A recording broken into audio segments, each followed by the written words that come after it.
You've mentioned Instagram, you mentioned the different platforms. Where does YouTube fall in line? So to me, YouTube is the best platform. I love YouTube. I've been creating content for 12 plus years. This is a draining line of work. What would you say drives you? The comments that come in from people all over the world and how cleaning has touched them, and it's humbling. And I go to sleep at night knowing that I help millions of people, and that feels really good. Why do people need a video to show them how to clean their toilet? Isn't that something that we should just be able to do without the internet telling us how to do it? This guy lambastes me on air. And he's like, what kind of nerve do you have making videos about cleaning? Like, how basic is that? You're taking advantage of people. So you're treating people like they're dumb. I was so bummed after that interview. And I remember going back to my office and just being like, what the hell just happened? Melissa Maker is a Canadian entrepreneur and cleaning expert, best known as the founder of Clean My Space, a Toronto-based housekeeping service established in 2006. In 2011, she expanded her brand by launching the Clean My Space YouTube channel, which has since garnered over 2.1 million subscribers. The truth is, when you do too many things at once, you can't do anything really well. That's a hard lesson to learn. I think that's a big mistake a lot of entrepreneurs make. They think they know best, they think they're the smartest, and you get in your own way when you do that. Did you expect YouTube to take you where it took you? None of this was in my life plan. Oh my God. Melissa, you are one busy lady. Running a YouTube channel, a product line, a cleaning business. How do you balance the demands of being creative on YouTube and creating content and the operational side of running multiple businesses? I would say, Erika, first, we have to acknowledge that this is a draining line of work. It's not something where you wake up and feel utterly inspired each and every day with new magical ideas popping into your head and 110% energy. I've been creating content for 12 plus years, so it can be hard to come up with fresh ideas. The first thing I want to acknowledge is that none of this happens with me alone. I have to lean on other people, other smart, dedicated people who understand why I do what I do at Clean My Space and care equally as much as I do to create good content, to have a great service company, and to put wonderful, good quality, premium quality microfiber cleaning products and tools out there. I love the idea of being an entrepreneur, but we have to accept the fact that we can't do it all. And we can get into sort of how bottlenecking can be the enemy of the entrepreneur later and kind of control if you want to get into that. Oh, yeah, because that's something I know I deal with all the time. Yeah. So we'll dive into that, yeah. Yeah, but truthfully, that's how I find the energy. I schedule what needs to get done in. I've accepted that there are things that I'm great at doing and there are things that I'm not great at doing. And the things that I'm not great at doing, or where it is not the most valuable for me to be doing those things, I must ask other people for help. And I have to ask, people who are capable and responsible and trustworthy for that help. So that's how I do it. And then in terms of finding inspiration for the content that I create, I don't have to look further than my comment section, my DMs, comments on my Instagram posts or TikTok posts. Like, people will tell you what they want to know. So I just have to be a good listener. And, there's that. And then there's also looking at trends and thinking about what's trending, what's coming up, and creating content around sort of tentpole events, holidays, weather changes, things that are pertinent in the cleaning space. But the one thing I'll say that's kind of nice about the cleaning space is that it's evergreen. So I can create content today that will make sense 4 years from now. Yeah, and it's so interesting on YouTube. There's so many different types of channels, right? There are these channels that really lean into current events or trends. And then there's channels like yours that are very how-to. How do you I would say, like, keep the content fresh and innovative in a niche that, after doing it, creating content for, however many years you've done it, can maybe feel a little, you stale, right? So how do you keep it fresh? Yeah, I think, first of all, I've redone old videos. I started when I was 29. I'm 42. I look different. I've had a baby. My hair's changed. My face looks different. Like, things have changed. Yes. So I don't mind updating a video. I think it's a nice way to recapture some of the algorithm when you update the video. But don't just update the video for the sake of updating the video. Putting a fresh spin on it, talking about innovation or new technologies, new products and tools in the cleaning space that are out there. So I can always find new ways to talk about old things. And I think that's kind of what I look for. Another thing that you can kind of do differently and another way to keep it fresh is editing. So if we were editing something an older way before, kind of taking a fresh approach to editing and seeing, we had this at 12 minutes. Can we try to shoot it in 7 minutes? Can we create different forms of B-roll that might be more appealing for someone to watch? Can we cut it differently? Can our title and lower thirds look different? Like, what can we do to sort of make it look different? And the other thing that I think is quite valuable, and I so appreciate our YouTube partner manager for this, is learning how to use analytics and to see what is working and what is not working. Yeah. And understanding that if you can A/B test a thumbnail, you better A/B test a thumbnail, and then you better go down the rabbit hole of changing all your thumbnails so that they look like the one that came out better in the test. So there's just little ways that you can refine and freshen your content that way as well. How did you learn analytics? That's the one thing, because I work with a lot of women creators. I teach about YouTube. And it's funny you mentioned that, because that's the one thing I find that so many people, even people that have hundreds of thousands of subscribers, they're like, yeah, I don't even look at, I was literally on the call with one of my other clients. I think she has like 400,000 subscribers. And she's like, yeah, I don't look at my analytics. So how did you come about learning the analytics? Well, I think we're in the fortunate position that we have a YouTube manager, like a partner manager, who has patiently walked us through the back end. And YouTube has extraordinary analytics. What you can see back there is unbelievable. To the second. Yes. To the coordinates of where these people are living practically. You can see so much data. And it really explains to you what you're doing right, what you should be doing more of, and what you can stay away from. So it was with a lot of encouragement from the partner managers, because we've had a few over the years, to really spend time in that back end and saying, let's take a more data-driven approach to content creation. I will be the first to admit, Erika, I hate math. I hate statistics. Looking at analytics is about as exciting as picking out new toilet paper. There's nothing I want to do with that. But ultimately, if it's going to support my channel and my growth, and it's going to drive a bigger picture strategy, it's something I have to pay attention to. 100%. So what analytics, if we want to get specific, what are the analytics that you specifically find really valuable in making those decisions about your content? Well, I think the first thing that anyone sees on a video is the thumbnail and the title. So we keep very close watch on our videos over the first 24 to 48 hours of launch. If it's not performing, then we'll use a tool like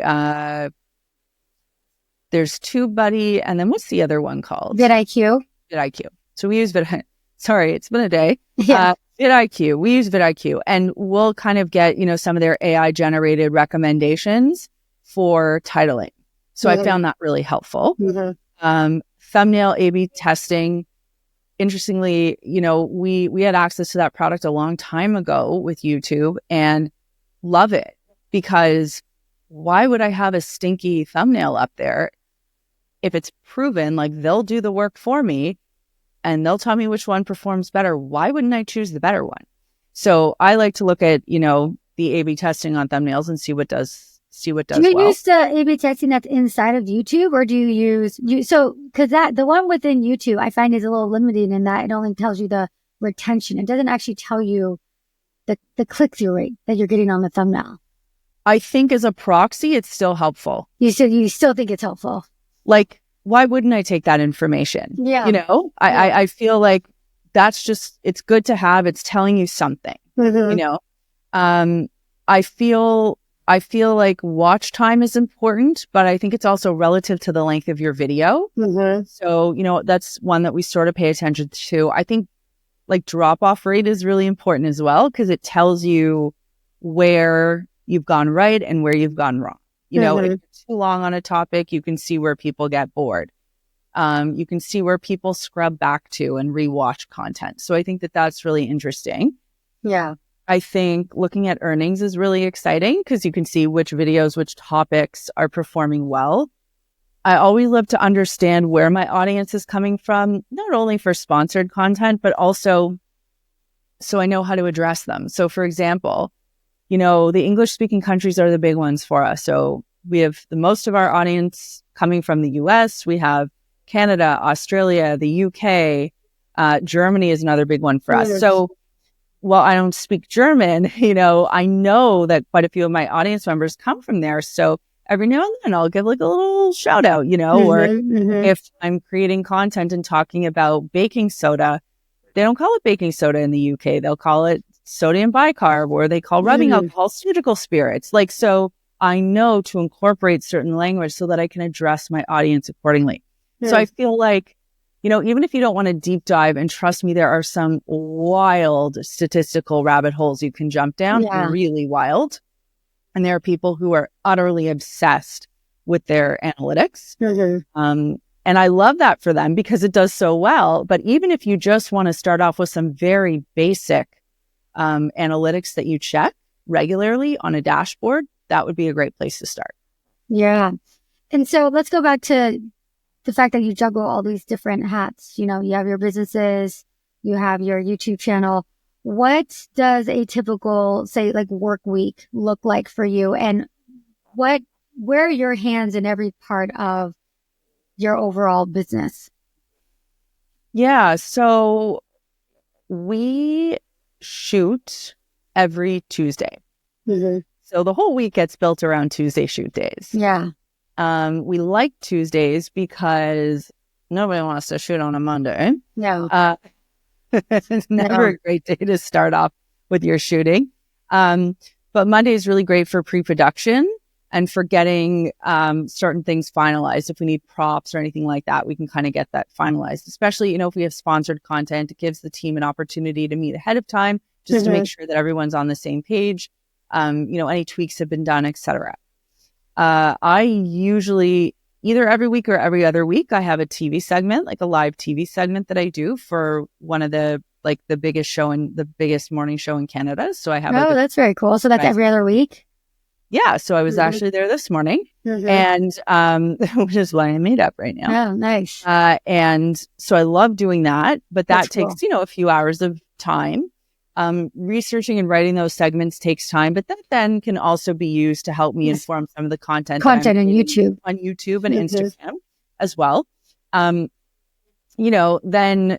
that's sort of Mondays and Tuesdays.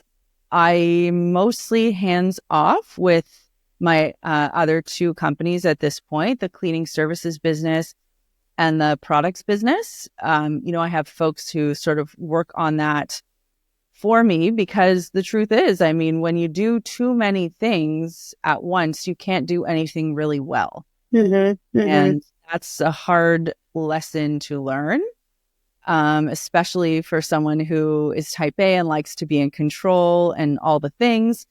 If you're a really intense person and you're willing to work 20-hour days and have people dislike you because you're a very challenging person to work with, there's certainly that avenue you can take. I'm sure you'll be successful and get things done.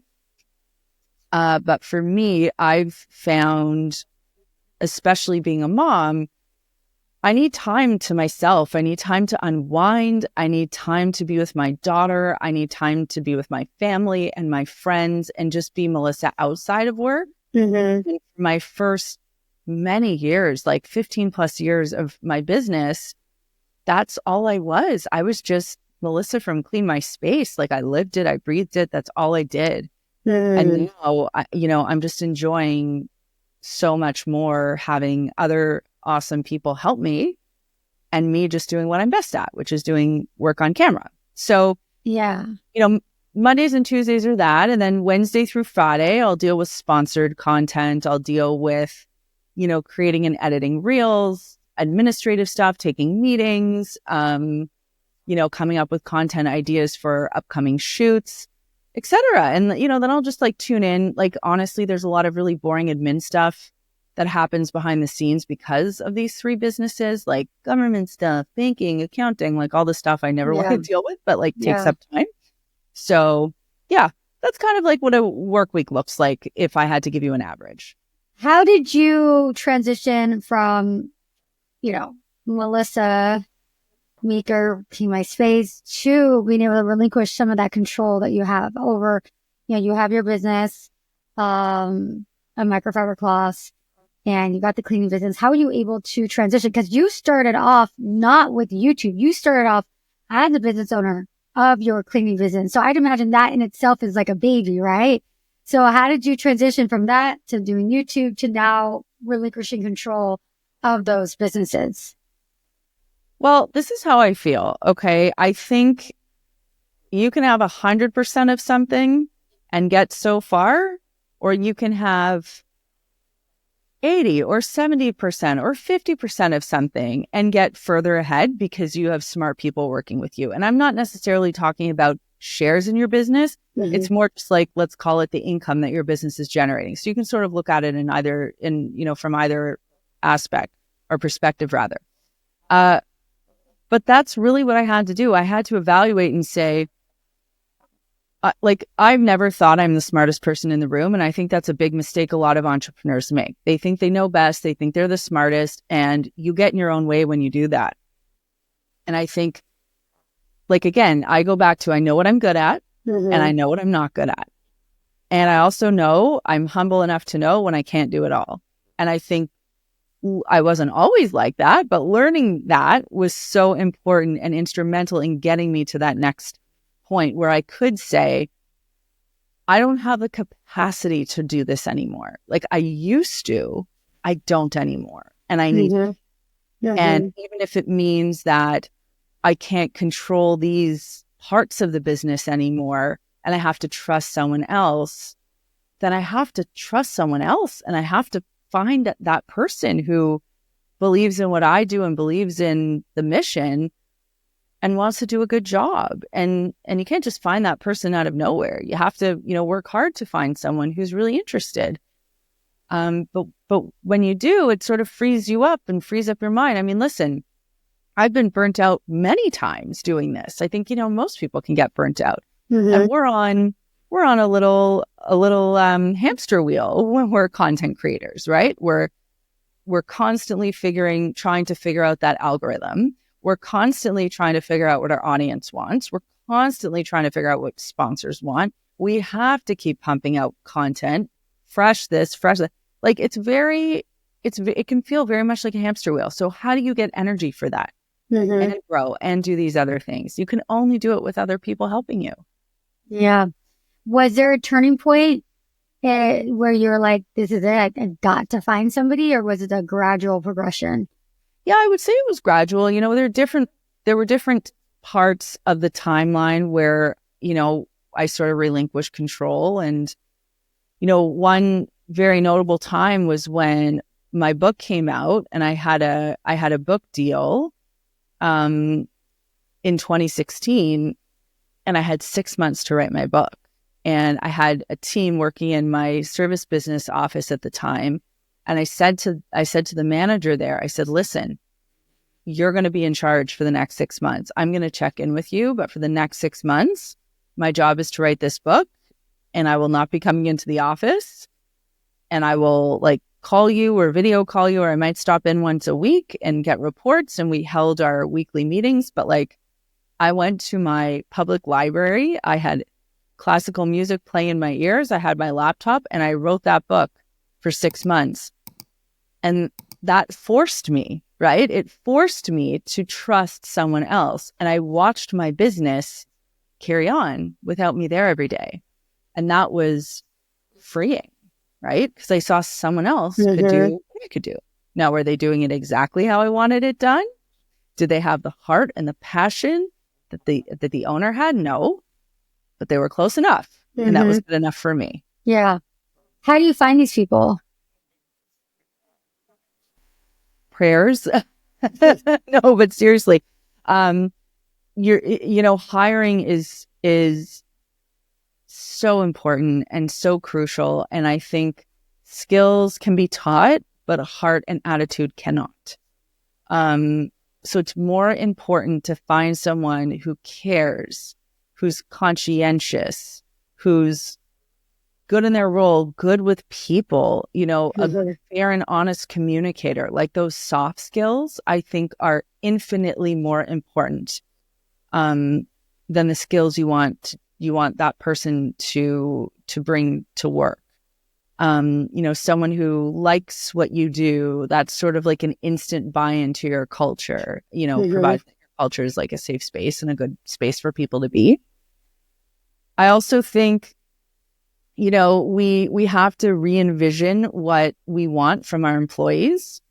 I can't ever imagine, honestly, Erika, telling someone they have to be in the office for 40 hours a week. Like that feels so last century at this point, even though I know it was like 5 years ago. Yeah. Pre-COVID. Yeah. Like I can't even imagine that. Like my team, like, sure, they get vacation time, but if they said I'm going to go to Jamaica for 3 weeks, I'm not going to be like, well, you might not have a job when you get back. It's like, okay, we're going to figure out what we do for 3 weeks without you. Like you have a life. You have a life outside work. And I think when I'm open and honest with my staff about what's going on, and I don't hide anything from them, because I wear my heart on my sleeve, and if something's going on internally, they can all smell it immediately. So I have to be very open with my team. And I think that openness and vulnerability allows them to do the same. And then I'm also flexible with them, because I know if I'm flexible and understanding with them, of course I have my limits, but I know if I'm flexible and understanding with them, they too will be flexible and understanding with me. And it'll be a good place for them to be. So I think, I think finding someone, it's more about finding the personality that makes sense on your team and then training for the skill. I'm not saying like find someone who's never done what you've done, but if you're looking at 2 or 3 candidates and one person's like an awesome person, but not as experienced as the other two, you might have better luck with that amazing, less experienced person. Anyway. Yeah, definitely. So how did your book deal come about? I'm assuming that's a result of you being on YouTube and having that social media audience. I have a really interesting story about my book deal. Okay. So I was invited to be on a very popular Canadian radio show. We have like the equivalent of the BBC in the UK here in Canada called the CBC. It's sort of like NPR in the States. Anyway, there was a radio show. I was invited to be on there. The host is like a well-known, beloved guy. Like people are crazy about him. I was pretty happy to be on a show. And he wanted to interview me about a piece that I did in a women's magazine that essentially touched upon the fact that we don't learn about, home ec anymore. So we basically grow up in school, we get sent out into the world, but we don't know how to like iron and do our laundry and keep house essentially. And like, that's a lost art and a lost skill because we're all so busy working. So I was excited to talk about this because it's a topic I felt passionate about. And I chatted with the producer ahead of time and they told me, okay, these are the questions he's going to ask. And then of course, I got into the studio. He was so lovely. And then the on-air light flashes, and this guy lambastes me on air. And he's like, what kind of nerve do you have making videos about cleaning? Like, how basic is that? He said, you're taking advantage of people. He's like, you've created this channel where you're making videos, you're treating people like they're dumb and they don't know how to do something as basic as cleaning a toilet or cleaning their room. He's like, I understand going online to look up how to clean a sink, but I don't even understand how people watch your videos. Yeah, it was like, it was oh my God. Yeah. So I am like, did they set you up? Oh, I don't think he set me up, but I just think, I don't know what happened to this man. Like, I think he might've, I don't know. Anyway, it doesn't matter. I handled it as best I could. I think I navigated it pretty well. At the time, one of my most popular videos was how to clean a toilet in under 3 minutes, how to clean your room. And I kind of explained to him, I'm like, the reason why my videos do well is because these are things that people don't know how to do, you know? And he sort of made it like, oh, you went to this great university and, you know, you have a good degree and like, this is, you know, you're taking advantage of me. Like, I don't know. It was kind of gross. Anyway. So weird. I was so bummed after that interview. Like, I just felt horrible. And I remember going back to my office and just being like, what the hell just happened? Right. And I was just panicking. And 2 hours after that, I got a phone call from an imprint belonging to Penguin in Canada. And they said, we heard your interview on CBC with Mr. So-and-so, and we thought it was great. I was like, you did. And she's like, and we'd love to bring you in for a meeting to talk about a book. Wow. I was like, okay. So, you know, it's one of those things where you're like, why did the universe just do that to me? Or why did that just happen? And, you know, I always think we can't have experiences in vain. Whether something good happens or something bad happens, you've been given a lesson. You know, this thing has happened. What can we take from it? And what I took from that day was, you know, to be prepared, to be flexible, you know, kind of have a sense of humor about things. And then also, like, no PR is bad PR. Like, if something happens, you just never know what door is going to open. And then my book came out around the time that Marie Kondo was just exploding the scene. So my book was co-opted in the US and I got a Canadian US book deal with Penguin Random House. It was a really amazing experience. And it came out in 2017 and call it my paper baby. And I have one child and I only ever plan on having one book because it was a lot of work. Was it? I was going to say, do you have more in the works or are you done? No, I think I've said all I've needed to say at this point for a book. Like, I don't think there's anything new I can write on the topic. Has having the book given you any new opportunities that if you wouldn't have had it, you know, you don't think you would have gotten? You know, I've spoken to different authors about this, and some will say, oh, my book got me on Oprah, and my book here, and my book got me there. I think in the 90s and early 2000s, when we were sort of growing up, a book could do that for you. Yeah. I think these days, you know, if you have a book, you can get on a podcast, you can get on a morning show, you can get here, you can get there. But a book isn't the only way to do that. You know, I think you can do that with a great YouTube channel, website, blog, TikTok account, Instagram account. You know, I think there are just so many different avenues to success these days. With that being said, I'm really proud of my book and I'm really glad that I did it. And it's an awesome book. So then you give us like a brief cliff notes because of your history with YouTube and social media in general. So you actually had your cleaning company prior to your YouTube channel. And then also my other question is, which of the different platforms, because you've mentioned Instagram, you mentioned the different platforms, like where does YouTube fall in line with the other platforms that you're on? Yeah. So to me, YouTube is the best platform. I love it. I came up on it. I was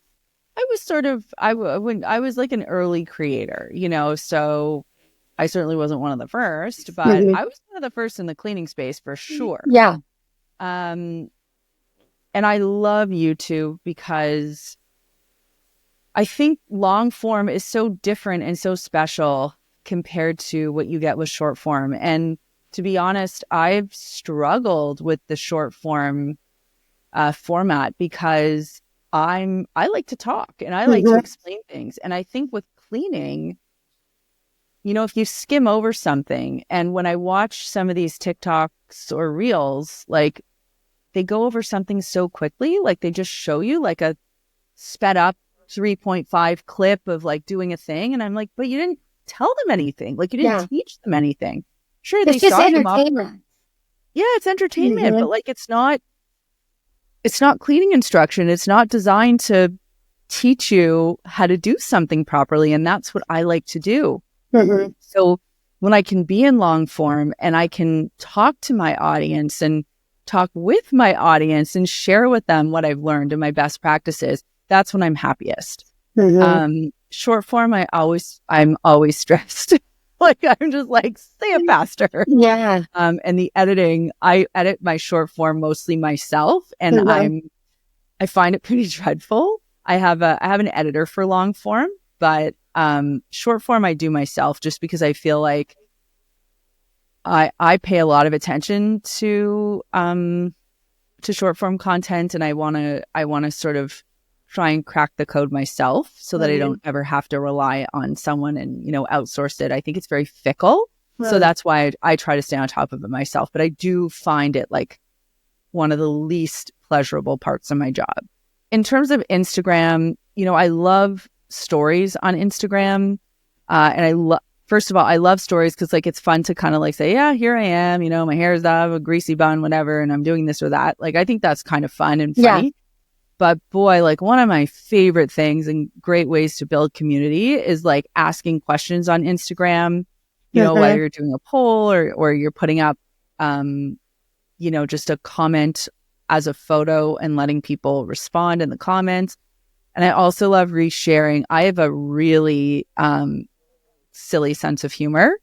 So I just love like, if there's like a silly meme about cleaning, I love sharing that, or if there's something like really funny and timely, like cleaning Halloween joke, like I like doing that. Yeah. So I find Instagram's really great for that. And also Reels, just exploring Reels. I'm not like one of these like aspirational, like perfectly curated shots. Like I don't know how to, I don't possess that gene. I don't know how to do it. I've tried. I just can't nail it. Yeah. And then with TikTok, I have struggled with TikTok. Like I find it so hard. And I have taken like little TikTok courses. I have some friends that have like killed it on TikTok, and they're like, Melissa, just do this or try this but I don't know. I feel like creating content for TikTok versus shorts versus Reels, it's all different. Yeah. So it's like, you have to take a different approach, different strategy. Your edits have to be a little bit different. The music it's just, and it's so much work. Like so much work. Like, some of my friends are like, oh, you have the easiest job. You're just filming yourself cleaning. I'm like, yeah. I know it looks easy because I'm sitting on my couch playing on my phone, but I'm really editing a bit. Yeah. It has to be done just so, and it's like, that is my work. That is what I do. And it is thoughtful. Even if it fails a lot, like it is thoughtful, right? Yeah. Like I am thinking it's a lot. I mean, you have to think, especially if you're doing all the different platforms. It's hard. It's hard to do them all and to do them all well.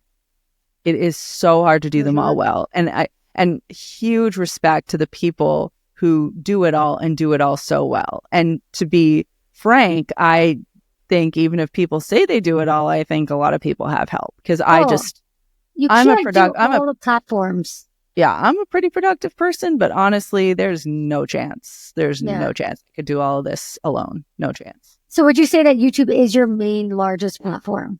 Yeah, YouTube's my main and largest platform. The the one that I have the most heart for. I just love YouTube. I really do. Yeah, same. Well, what inspired you then to get onto YouTube? Because you had your cleaning business, right? You started your cleaning business way back 2006, right?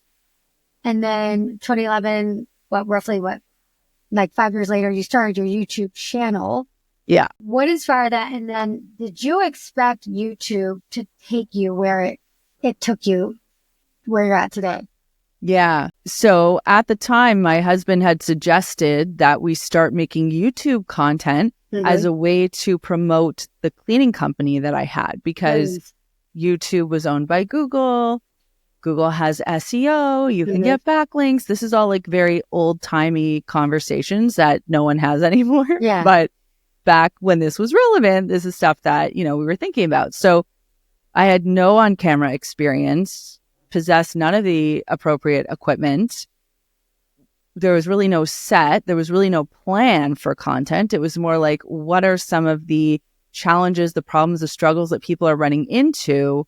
How can I creatively answer those questions? And, building community was a thought, but it wasn't a thought the way it is today, because I didn't even understand what community could look like. Like, my thought was, I'm just going to make these videos so that Google finds them in the algorithm, pushes Clean My Space services up to the top when people are looking for cleaning services in Toronto. What ended up happening was that community did build, and I remember, like, I practically knew these people by name. Like, the first 1,000 audience members, I was like, oh my God, like, these people are committed to my content. It was so exciting.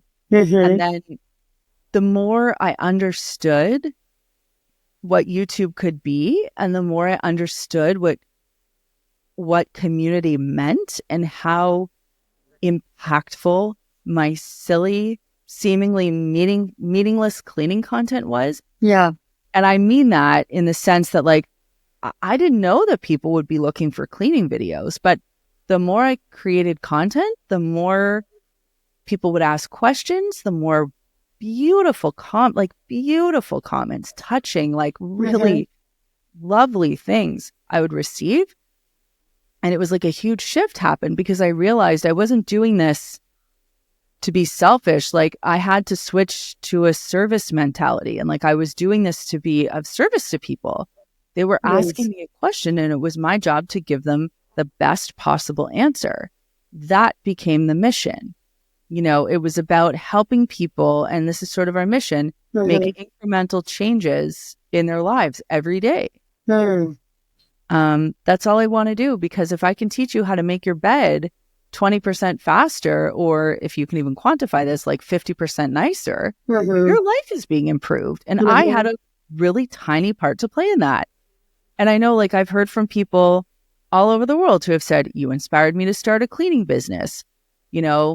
I'm a widower, and you taught me how to do all of the things that someone else used to do for me. And I was too embarrassed to ask for help, and here you are. Or I'm a student, and I moved out for the first time, and I didn't know how to do my laundry, and you taught me. Thanks. Like, just the comments that come in from people all over the world, and how cleaning has touched them, and my cleaning videos, like, it's humbling, and it's so inspiring. Like, these people think I'm helping them. They're helping me. Wow. That's that's amazing. To be able to have that kind of impact on people. And I love that you have that mission, right? That it's like, you didn't even mention the word cleaning in the mission. It's deeper than that. Cleaning is just a vehicle in which you're helping people. Exactly. Which is pretty. That's by design, by the way. Yeah. No, I know that, because I actually teach that with my students. Mission is a big thread of your content, and it's important to actually not include your niche and your topic, because for many, their mission, it stays the same throughout their life. It's just the vehicle in which they do it can change. It has to supersede. Yeah, it has to supersede the content. Yeah. What would you say drives you? You've got a lot of businesses going. You got a lot going on. What drives you to succeed? I mean, there's the selfish stuff, of course. Like, I want to be successful and I want to have the things. Like, there's all that. And I think, we can all say that. I think ultimately we feel best when we're helping, when we're in a position of being helpful. And when we have purpose and meaning in what we do. And we haven't talked about this, but I hate cleaning. Oh, okay. I mean, I hate it. Okay. It stresses me out. I didn't know how to do it. It was always a source of, argument in my family when growing up. And even in a partnered situation, like you and your partner might not be on the same page about cleaning. You and your kids might not be on the same page about cleaning, or your roommates or your siblings. Like, it causes so much conflict in people's lives, right? And when I think about why I do what I do and how, what my purpose is here, it's to help people with this thing that for a lot of us really sucks. For a lot of us, we were never formally taught how to do it well. And even if we were, there are products and tools and techniques that have, with the advancements of technology, have changed and allows us to get things done faster and easier than before.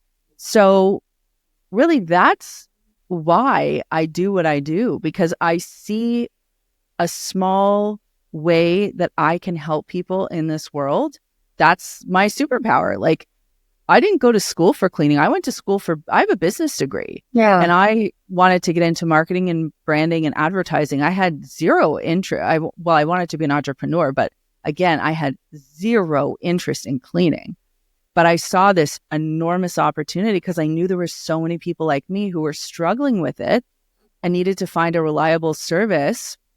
And I thought, cleaning is a repeatable business. It's an annuity business, right? Like, it build it up nicely. And if you get 50, 100 clients, that's a great little business you have yourself there, right?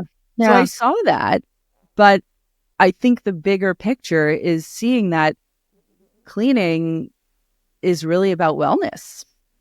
And if we live in a clean space, we can feel well, like both externally and internally. We can feel calmer. We can feel relief. We can feel joy. Like, no one's feeling joy when they're walking into a messy space. No one looks at their partner and is like, "Hi, babe," when they walk in and crap's all over the floor. Like, it just leads to arguments. So I realized there are so many different ways I can teach people to do things more efficiently and effectively and have a positive impact on their lives. And beyond, earning great money and buying nice things, like, I go to sleep at night knowing that I help millions of people, and that feels really good. Yeah, that's huge. And so you had your cleaning company before your YouTube channel. Has your cleaning company, because it's interesting because some people might even, not even run that business anymore, or they say, I'm so successful with YouTube, I've got all these other opportunities. But I find it interesting that you still have that business. Were you able to leverage your YouTube audience to then scale that business larger? Did it just kind of continue to exist, or were you now feeding traffic from YouTube to that cleaning business? Like, what's the relationship with that cleaning business you have and YouTube? Yeah, that cleaning business is kind of interesting. It was my first business. I will say it's the hardest business to run of the three, because there are too many variables on both sides. You can have inclement weather. There can be a traffic issue. There can be someone's child is sick, so the employee can't come into work, or the client, got flown out for just so many variables, or the water is shut off in the building. Like, honestly, every day is like a game of chess. I find the business really complex to run. And if it was the only business I had, of course, I would lean into it 100%. Many times I've thought about winding it down. Yeah. And I might. I really might, because I love what I do here, and, I'm just not sure. But then I think about it on the other hand, and I'm like, well, I employ people, I have happy clients, like, just, let a sleeping dog lie type thing. But it hasn't really been a business that I've poured any major efforts into, and I don't flow my YouTube audience, my Instagram audience through to that business because we're hyper local. We just do like downtown Toronto. Yeah. I mean, obviously, I'd be delighted. Like every now and then someone will say, oh, yeah, I know you from YouTube. But like, you know, most of the time it's just people doing Google searches, which is so ironic because I thought that having YouTube, listen, I'm on a huge Canadian TV show. You think people call every week and they're like, oh, yeah, I saw Melissa on TV. Never happens. Oh, interesting. I would think happens. from the TV show more so than YouTube, because with YouTube, if you got a local business, it's, unless you're talking, real estate, I work with some real estate agents, and you can actually get some good business because if you're talking about that localized area on YouTube, then people are looking for that. Well, like cleaning, it's like, no, it's gonna be like, hey, clean your house in, Toronto. Right. That's just not going to happen. No. So yeah, I mean, it's a business where I've really thought long and hard about what to do, and I might wind it down. I really might, because it's, I think every business has like every item in your home has a useful life, and at some point you can say, I don't need this anymore. This isn't useful anymore to me. Yeah.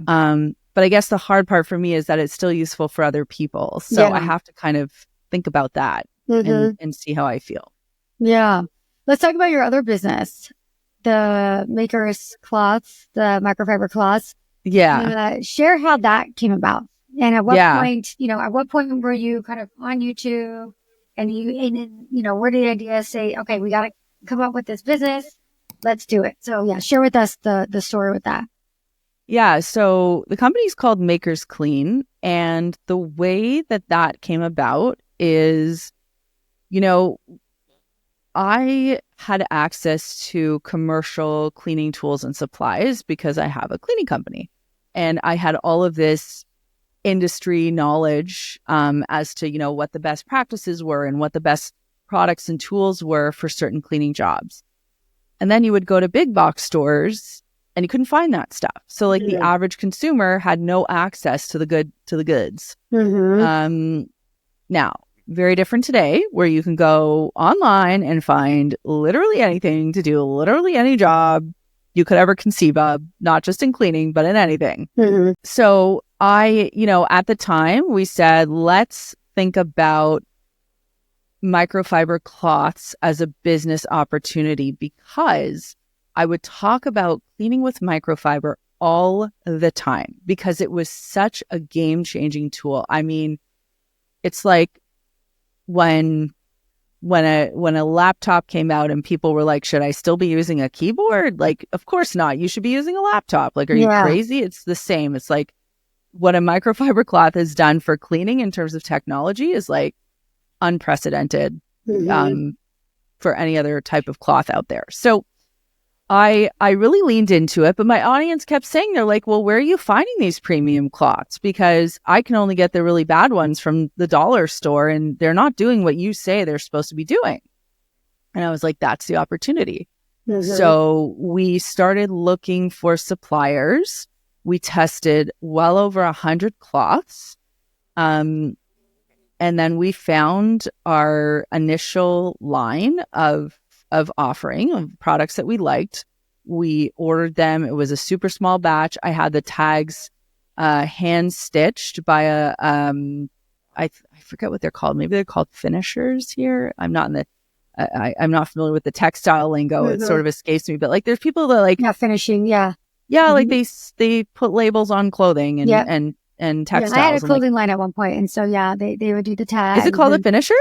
It's funny because my sister is the one that worked with all the manufacturers. So I did more of the sales and marketing, and she did that part. But I think it was, I don't know. But I know we had our manufacturer that they did the tags and the tagging and the all that stuff. And it's a thing. We have to pick them out. You have to figure out what they're going to look like. Exactly. Yeah, it's a whole thing. So we had this limited run that we did. We did 250 sets. And we said, we'll use the proceeds of that to fund our big initial order. So we sold those 250 sets out. We did a special tag for the inaugural run. Was it kind of like what is that one that where you give money for a business? It's like a Kickstarter type situation. Is that kind of like what it was? I want to say this was before Kickstarter.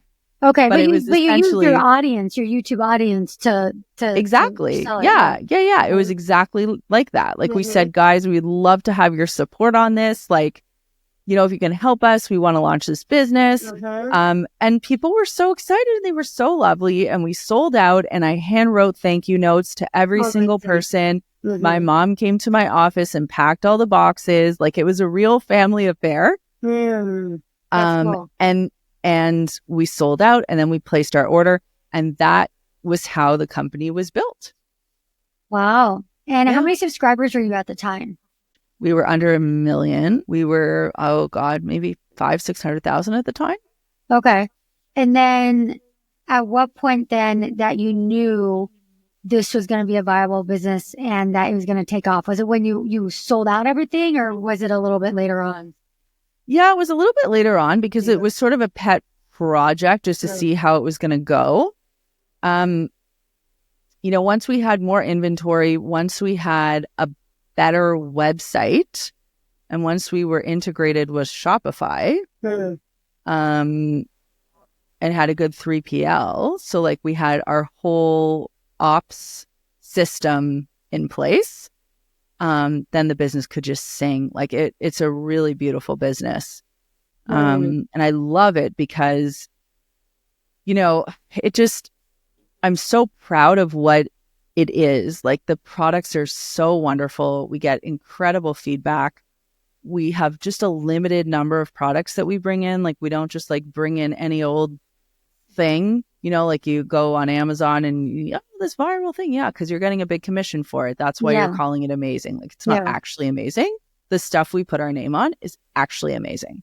So, I'm really proud of that stuff. And, you know, when I knew it was viable was when we were getting great feedback and we would sell out of things. And like, even though our orders were small at the time, like it was quite exciting. And then we took some risks. We brought in a bath line. We have these like killer bath towels, amazing face cloths, like just really delightful stuff.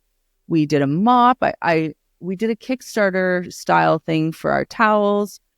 I can't remember if we did a Kickstarter thing for the mop or not. We might have. But yeah, like we've just had some fun with it over the years. And it's really fun. It's a lovely extension of the business.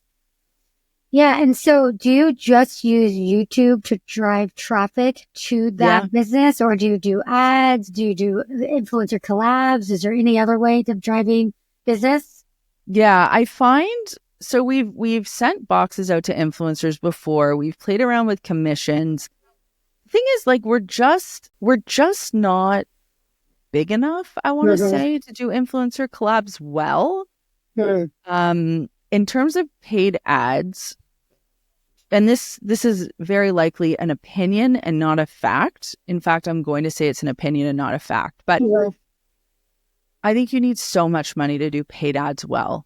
And you have to say, I'm going to put like tens or hundreds of thousands of dollars into a budget, and I'm going to roll the dice here, and I'm going to see how well my product can do. And we're just too risk averse. We're a small business. Like we don't have those kinds of budgets. We don't have Silicon Valley funding. Like every dollar counts. Yeah. So we've done some online ads. Like certainly I've done paid ads before on Instagram and Facebook, to varying degrees of success. But again, like I know if I spent $100,000 on ads, like we'd get the return. But like, do I really feel comfortable or confident investing that much right now in paid ads? I don't know. It's so risky. It's huge. Yeah. So at this point, what we do is we've focused on our audience. We have the shop shelf activated in YouTube. You know, we talk about it often. We ask people to sign up for our newsletter. So that's essentially how we market. And listen, I would love if every single one of my subscribers on YouTube was also subscribed to our newsletter. Because, you know, that's where we like drop new products, have exclusive deals, all that kind of thing. And newsletter marketing is like a whole other kettle of fish. Oh, yeah. But it's a vital part of a product business strategy for sure. So as far as your overall business, you've got multiple different businesses, right?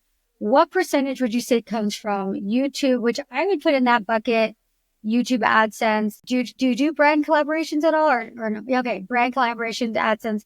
And then what percentage comes from the makers, Makers Clean. clean? And then Mm-hmm. the makers clean is a product line, Mm-hmm. right? And then there's the cleaning company.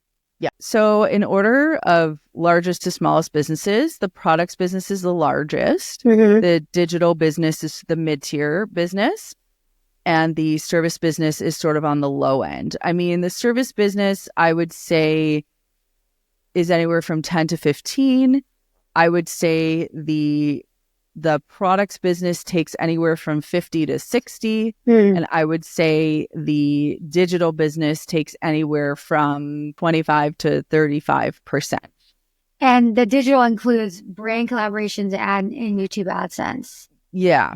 And I sincerely hope the math is mathing on that one. And if it's not and you're laughing while you're listening, just know that math is not my strong suit and I would outsource for that. Yes, I love that. But it makes sense. You said like the cloth company, the highest, the middle is the digital, and then the lowest is the cleaning company. What would you say you're most proud of with all the success that you've had so far? The things that I'm most proud of would be recognition, to be honest. Like the fact that I've created something and now can be recognized as an author, as an entrepreneur, as a cleaning expert, especially because I hate cleaning, as a TV personality, like all of that stuff, I would say as an author, like those things are amazing. Like I couldn't have planned for any of this when I was in post-secondary, like none of this was in my life plan. I'm so proud of that from an accomplishment perspective. But I'm also, and I said this earlier, like I'm also really proud of how much we've helped people. Because again, like I could never have anticipated how helpful and how meaningful this content would be for others. Like, we did this one video I'm thinking of on cleaning with limited mobility. So, for people that have a physical, physical limitation of some sort. And someone sent me a message and said, 1 in 6 Americans are disabled in some way and we're not seen. And she said, you saw us and you spoke to us. Wow. And the comments I got on that video were just like, I almost cried when I read some of them because I was just like, oh my God, like no one's talking to you guys. And and here you are, you're here and you love what you love what I'm saying and you love how I'm helping you. And how can you have been neglected in this? Like, it was just so meaningful for them. But then this is what I say as well. Like, it's so meaningful for me too. So the thing that I'm proud of is just what kind of help I've been able to give to other people through the work that I do. What more could you ask for? Like purpose, meaning, fulfillment, it's all there. Yeah. Yeah. I know you say you dislike cleaning, but do you like it a little bit to keep doing it for all your YouTube videos? And how do you motivate yourself then if you really dislike it? I work with so many different types of channels, right? So many. But like, you go into like the makeup girlies, right? They love makeup, right? They'd be doing the makeup even if there wasn't a YouTube, right? The fashion, same thing. They love the fashion. Even like nutrition, like they'd be out there looking at nutrition labels. So for you say you don't like cleaning. That's interesting to me that you built an entire business around something you did. Like I get not liking cleaning and that's why you knew there was a need for it. But to continue to do that thing for like this many years and create content around it, like how do you do that? Well, I tell myself one day I'll do what I really love, which is, do, maybe like jewelry review videos where I put on 12-carat diamond rings and review those. Like I would really love to do that. Yeah. I'd really love to do yacht reviews. I mean, all the nice things. Yeah. But for now. Yeah. But I'm joking. But the reason I keep doing it is, listen, I hate cleaning, but I respect it. Like I respect a clean house and I need that in my life. So I keep doing what I do because it keeps me honest. Like if I'm talking to people about cleaning, it's almost therapeutic for me because I'm like, oh, I just told 2.1 million people to go and clean their toilet. Girl, roll up your sleeves and go get that done. Like, or something like, couple months ago, I have this 4th bathroom in the house that I haven't cleaned in 6 years. Like, it's just the scary bathroom that, even if you have food poisoning, you're not going in there. It's so gross. And we were like, let's clean that. Like, let's put that disgusting bathroom on camera and clean it. That's good content. And we did. And it's really gross. But I liked doing it because honestly, if I didn't have to do it on camera, there's no chance that I would have done it in real life. I am by nature a lazy person. I look for the easy way out. So that's why, doing this, the motivation is almost like it keeps me having to clean. And like I said earlier, I respect cleaning. So even though I don't like it, I need to know how to do it efficiently, effectively, and I'll share that with people. And I'm honest and I don't take myself too seriously. And I think my audience knows that. And I think they kind of like that part. I love that. What would you tell somebody listening who wants to start a business? Maybe they have a following somewhere on social media and they want to do some kind of business. What would you tell them? I would say just because you have a following doesn't mean that you have a business idea. You need to focus group and test and make sure that the product that you're selling is competitive. And, you can go on Amazon and find 20 million microfiber cloths on there for sure at, 22 cents a cloth, like no problem. But you have to be able to tell your audience the value proposition of what it is that you're selling. And there has to be heart, there has to be a story, there has to be a thread, between the content that you create and the product that you've come out with or the business that you're starting, so that you can leverage the trust that your audience has with you. And then you have to be able to follow through, right? So what you're saying has to then come through on the product or service end when you actually deliver.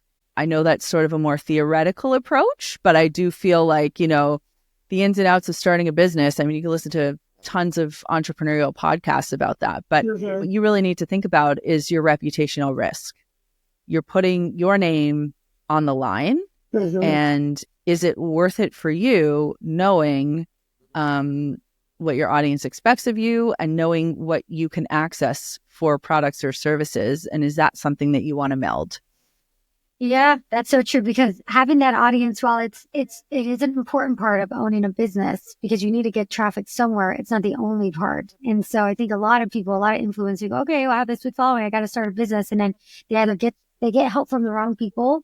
They make mistakes. They make expensive mistakes. And like you said, I think that's a good point about their reputation. Because then if you deliver something to your audience that just isn't too up to par with what it should be, then now you lost that trust. I've seen it with other folks in my space. I've seen it happen, and it's kind of sad. Yeah, it is. Because you could take, because to have a following, there's so much work involved just to get that. It'd be a shame to ruin that. Yeah. All right, we're gonna wrap things up here, but I have a few questions for you, more about like on the fun side about cleaning that I want to ask, because I have 3 kids. Let's hear it. Yes. And I have a few things that I want to ask you. I was like, I figured it's my podcast. I can ask you what I want, right? Of course. So, okay. I've got some cabinets downstairs in the kitchen. They're white painted cabinets. And then my baby, her favorite thing now is she just takes pens everywhere. So I've tried to get the pen mark off of the white painted cabinet. Do you have any like hacks or tricks for that? Yeah. Have you tried Dawn Power Wash? I have it. I love it. I didn't know those pen marks. No. Give it a try. But it's not grease, so I wouldn't think to use it. Yep, I know. It happens to do well on ink. Okay. So you can give that a try. You can also use a solvent to deal with ink. So ink, it's not something that you would necessarily be able to scrub off with just soap and water. Yeah. Dawn Power Wash is not just soap and water, which is why it might be a really great choice. Okay. But a solvent would be something that can remove ink and sort of those really difficult stains. So a solvent would be something like rubbing alcohol. Now, what you have to make sure of is that when you put rubbing alcohol on your cabinet, and I wouldn't know this, is the rubbing alcohol going to remove a finish or sort of ruin something? So you want to test it in a hidden area first, maybe on just the inside of one of the cabinets far out of the way, like on the inside of the door. Just apply it, rub it on, wipe it off, let it dry for a minute, see what happens. And if it's okay, proceed. Another thing you can test is 100% pure eucalyptus essential oil. Okay. Or Glugon. Those are both solvents as well. Glugon? Glugon, yeah. Glugon. So again, you want to just test in a hidden area first. That too. Okay. Crud Cutter is actually another great one that can get rid of ink stains. So that's KRUD, KUTTER. Lots of options. Yeah. I'm going to try them out. Now, if it's permanent marker, don't come back to me. I can't help you. But no, it's a pen. It's a pen. Yeah. Yeah. So you should be okay. What is your favorite stain remover for clothes? Yeah, I love Puracy as a stain remover. So Puracy, PURACY. You can get the products, I think, in store on Amazon. Yeah, they have I a think stain I've remover. It's an enzyme-based stain remover. I put that ish on everything. Oh, really? You like that better? Because I tried the Miss Mouth and then the what's a carpet one, and then obviously the Oxy. Oh, Folex? Yeah, Folex. I love Folex too. Folex is great for carpet stains. But for carpet clothes, and I've done it. I've tried it on clothes, but I don't know. Sometimes it might be a little harsh. It's not a laundry pre-treater. Yeah. There's a difference. Yeah. So to get a stain out of like upholstery, Folex is amazing. But to remove stains from laundry, I would use Puracy. And what's your favorite laundry detergent? Tide. Tide? Really? Tide Hygienic Clean. Okay. Free and gentle. So that's my go-to. And I'll either use, my machine auto doses detergent. So you just kind of fill it and then it auto doses.